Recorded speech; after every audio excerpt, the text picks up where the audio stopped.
దాదాపు 80,000 పైచీలకు అప్పుడు ఇచ్చాము. ఈసారి కొంత మెజార్టీ తగ్గినప్పటికీ కూడా మనం కొంత మెజార్టీ ఇచ్చాము. అప్పటికి ఇప్పటికీ చూస్తే కొంత ఓట్లో తగ్గిపోయింది.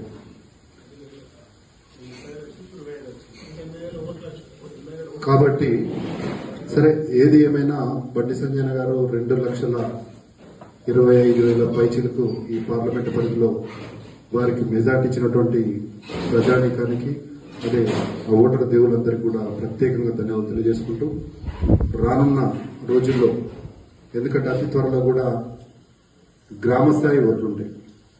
ఇప్పుడు బండి సంజయ్ సెంట్రల్ మినిస్టర్ ఉన్నాడు కాబట్టి మనం గ్రామ స్థాయిలో కష్టపడి పనిచేసిన వాళ్ళందరం కూడా ఒక వార్డ్ మెంబర్ నుంచి స్టార్ట్ చేస్తే వార్డ్ మెంబర్గా, సర్పంచ్గా, ఎంపీటీసీగా, జెడ్పీటీసీగా ఈ మండలం నుంచి, ఈ నియోజకవర్గం నుంచి కూడా మనం అందరము గ్రామ స్థాయి నుంచి కష్టపడినటువంటి ప్రతి కార్యకర్త కూడా కసిగా బండి సంజయ్కు ఏ విధంగా పనిచేశామో అదే విధంగా కూడా మనం ఇప్పటి నుంచే మనం కార్యాచరణ చేసుకున్నట్టయితే తప్పకుండా గ్రామ సర్పంచులుగా, ఎంపీటీసీలుగా ఎదుగుతామని ఒక ఆశాభావం వ్యక్తం చేస్తూ ఉన్నాం.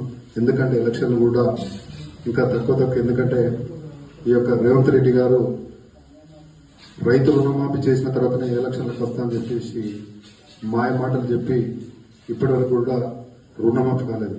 ఆ రుణమాఫీలో ముఖ్యంగా నేను ఒక బాధ్యుడిని. 2018లో 99,000 తీసుకున్నాను. ఇప్పటి వరకు కూడా కేసీఆర్ ప్రభుత్వం నాకు రుణమాఫీ చేయలేదు.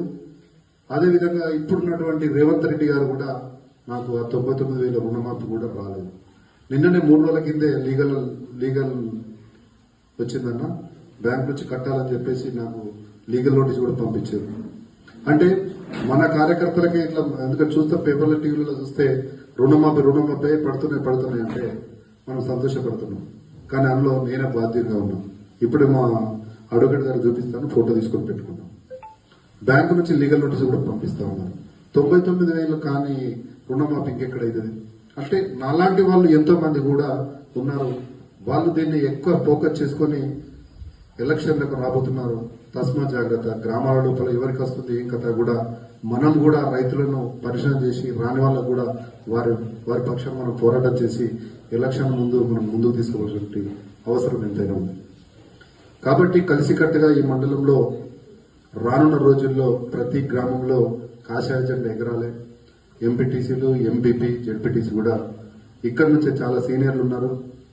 భాస్కర్ అన్న, రంగు భాస్కర్ అన్న అంటే వాస్తవానికి పార్టీ లేనప్పటి నుంచి కూడా అధ్యక్షుడిగా ఉన్నారు. అప్పుడు మా మిత్రుడు అక్కడ స్కూల్ ఉండే ప్రశాంత్ విద్యానికేతన్ వచ్చినూరులో, ఆ స్కూల్ ఆన్వెజ్ లీగ్ నేను వచ్చిన గెస్ట్ వచ్చినప్పుడు భాస్కర్ అన్న వచ్చింది. అప్పుడు బీజేపీలో తక్కువ మంది ఉండే. ఎవరంటే మా భాస్కర్ అన్న ప్రెసిడెంట్ అని చెప్పి నాకు పరిచయం చెప్పించిండు సురేందర్ రెడ్డి అని మా మిత్రుడు. అప్పుడు దాదాపు ఒక 20 సంవత్సరాలు అవుతుంది అనుకుంటా. అంటే అప్పటి నుంచి ఇప్పటివరకు కూడా భాస్కర్ అన్న నాకు పరిచయం ఉంది. కాబట్టి ఇంకా సీనియర్లు చాలా మంది ఉన్నారు. వెంకన్న గారు కూడా ఉన్నారు కాబట్టి పెద్ద గ్రామ పంచాయతీలకు సంబంధించిన వాళ్ళు ఉన్నారు కాబట్టి వాళ్ళ సూచన సలహాలు తీసుకొని మనం మున్ముందు యువరక్తం కూడా ముందుకు రావాలి. మనం అందరం పోటీ చేయాలంటే వాళ్ళ సలహాలు తీసుకొని ఇప్పటి నుంచే ప్రతి గడపకు వెళ్లి మన ఓటర్స్ ఎవరు అనేది ఒకటి మనం ట్రిక్ చేసుకుని లేని వాళ్ళని ఏ విధంగా మనం తీసుకోవాలని ఒక ఆలోచనతో ముందుకు తీసుకుపోయినట్టయితే తప్పకుండా సర్పంచులుగా, ఎంపీటీసీలుగా గెలుస్తామని చెప్పేసి తెలియజేసుకుంటూ, బండి సంజయ్ గారి నాయకత్వంలో ఈ పార్లమెంటు పరిధిలో కూడా వారు కూడా ఈసారి సీరియస్ గా ఉన్నారు. పార్లమెంటు పరిధిలో మొన్ననే అన్నారు, అసలు ఎంత మంది మీకు గెలిపించుకోగలుగుతాం బై ఎంపీటీసీలు, జెడ్పీటీసీలు, సర్పంచులు మనం ఖచ్చితంగా మన పార్లమెంటు పరిధిలో తెలంగాణ రాష్ట్రంలో మొట్టమొదటి ఉండాలి. దాన్ని ఏం చేద్దామని ఒక ఆలోచనలో కూడా సంజయ్ ఉన్నాడు. కాబట్టి మన మండల పరిస్థితులు కూడా ప్రతి దానిని మన ప్రవీణ్ గారు కూడా ఏదో ఒక సమయంలో వచ్చి సంజయ్ చెప్తా ఉన్నారు. కాబట్టి మనమందరం కూడా ప్రవీణ్ కు అండదండలు వండుకుంటూ సంజయ్ నాయకత్వంలో పనిచేయడానికి సంజయ్ సూచన సలహాలు తీసుకొని గ్రామ స్థాయిలో నిధులు కూడా తీసుకెళ్లి మనం ఏం చేస్తున్నాము, ఏమి ఇస్తున్నాం అనేది కూడా గ్రామంలో తెలిసే విధంగా మనం తీసుకెళ్లాలా. ఇప్పుడు ఉపాధి హామీ కూడా మన సెంటర్ నుంచే వస్తుంది కాబట్టి మనం ఇచ్చే డబ్బులే మనం చెప్పుకోలేకపోతా ఉన్నాం. దానిని కూడా ప్రతి ఒక్కరం గ్రామానికి వెళ్లి ఆ ఉపాధి స్కీమ్ నుంచి వచ్చే డబ్బులు మేమే ఇస్తున్నామమ్మా, నరేంద్ర మోడీ గారు ఇస్తా ఉన్నారు, ఆ బియ్యం మేమే ఇస్తా ఉన్నాం, అప్పుడు టీకాలు మేమే ఇచ్చినాం. కాబట్టి మా బండి సంజయ్కి ఏ విధంగా ఓట్లు వేశారో మమ్మల్ని కూడా అదే విధంగా ఆదరించండి. మేము మీకు అండగా ఉంటాము. మన గ్రామాన్ని డెవలప్ చేసుకుందామనే దిశగా కేంద్రం నుంచి బండి సంజయ్ గారు సెంట్రల్ మినిస్టర్ ఉన్నాడు. మేము నిధులు తీసుకొచ్చి గ్రామాన్ని అభివృద్ధి చేస్తామనే ఒక వాళ్లకు మనం ధీమా ఇచ్చినట్లయితే తప్పకుండా వాళ్ళు మన దిక్కు ఉంటారు, మనం గెలిచే అవకాశం ఉంటుంది. కాబట్టి ఈ సీనియర్లు చాలా మంది ఉన్నారు, వాళ్ళ మాటలు మనం తీసుకొని సంజయ్ నాయకత్వంలో భారతీయ జనతా పార్టీని మోడీ గారి నాయకత్వంలో ముందుకు తీసుకెళ్లామని తెలియజేసుకుంటూ ఈ అవకాశం ఇచ్చినటువంటి ఈ మండల శాఖ అందరికీ కూడా ప్రత్యేకంగా ధన్యవాదాలు తెలియజేస్తూ ముఖ్యంగా ప్రవీణ్ గారికి ధన్యవాదాలు తెలియజేస్తూ